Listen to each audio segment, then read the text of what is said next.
Maafisa wa polisi huko Marigat katika eneo la Baringo Kusini walifyatua vitoza machozi ili kuwatawanya wafugaji waliovamia kituo cha polisi kufuatia kunaswa kwa ng'ombe wao waliovamia shamba la watu kwenye mpango wa unyunyizaji mashamba maji wa Perekera.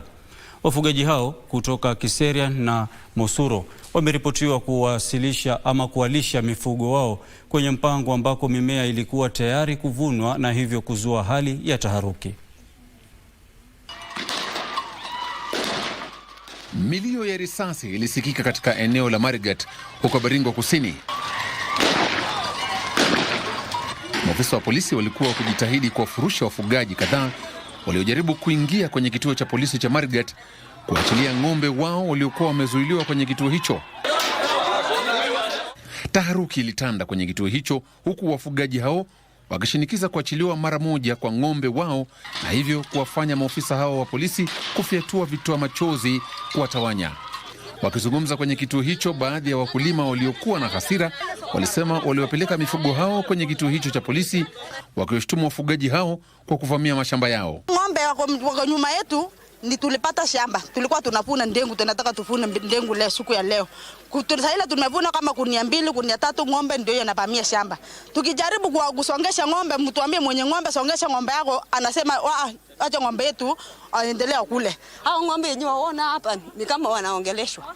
Wakiambiwa tu ingieni shamba wanaangamiza. Eka moja wanamaliza within 10 minutes wamemaliza hiyo shamba. Sasa sisi tukiwa hapa, tukiwa wakulima, tunaomba usaidizi kutoka serikali.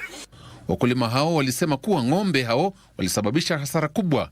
Kadhalika waliwalaumu viongozi wa eneo hilo kwa kuwapuuza malalamishi yao. Saa ile tunataka funa hii wa jamii yetu wanakuchanga na kuingiza ng'ombe kwa lazima, hata kabla uchafuna.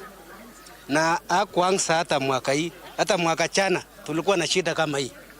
Wanakula kila siku na mwaka hii na amekula. Sisi tuko na shida sana. Unaona hii kama viongozi yetu, hii maviongozi yetu hatutambui sisi wakulima.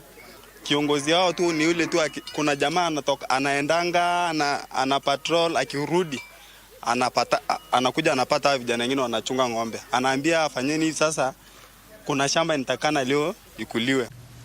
Joseph Wahungu, Darubini.